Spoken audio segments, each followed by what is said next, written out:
Okey, seterusnya kita tengok tema syair Burung Nuri. Temanya adalah luahan rasa kekecewaan seseorang yang hidup dalam kemiskinan.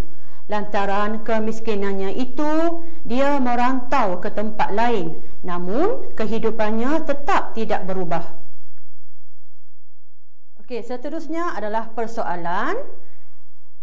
Persoalan yang pertama untuk syair Burung Nuri adalah kesabaran menempuh ujian dalam hidup. Persoalan yang kedua, setiap manusia akan diuji dengan pelbagai kesukaran.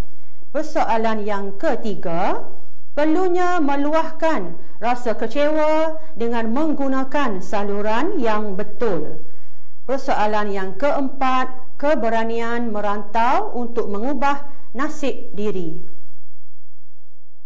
Okey, seterusnya kita tengok kepada bentuk syair Burung Nuri. Bentuk yang pertama adalah syair ini terdiri daripada 8 rangkap. Bentuk yang kedua, setiap rangkap syair mengandungi 4 baris. Bentuk yang ketiga, setiap baris mengandungi 4 hingga 6 patah perkataan.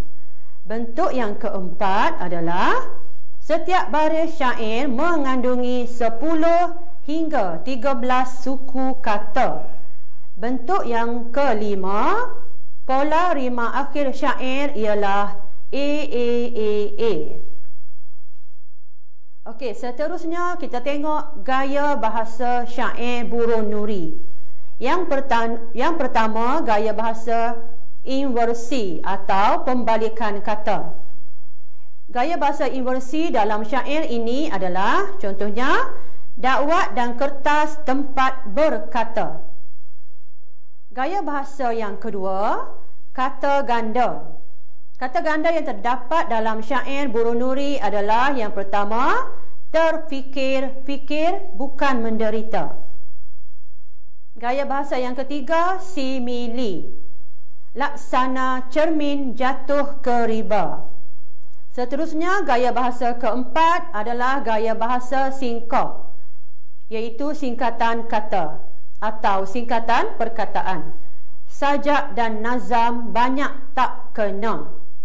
Okey, gaya bahasa yang kelima adalah gaya bahasa hiperbola atau gaya bahasa yang melampau, iaitu hanyutlah badan ke sana kemari.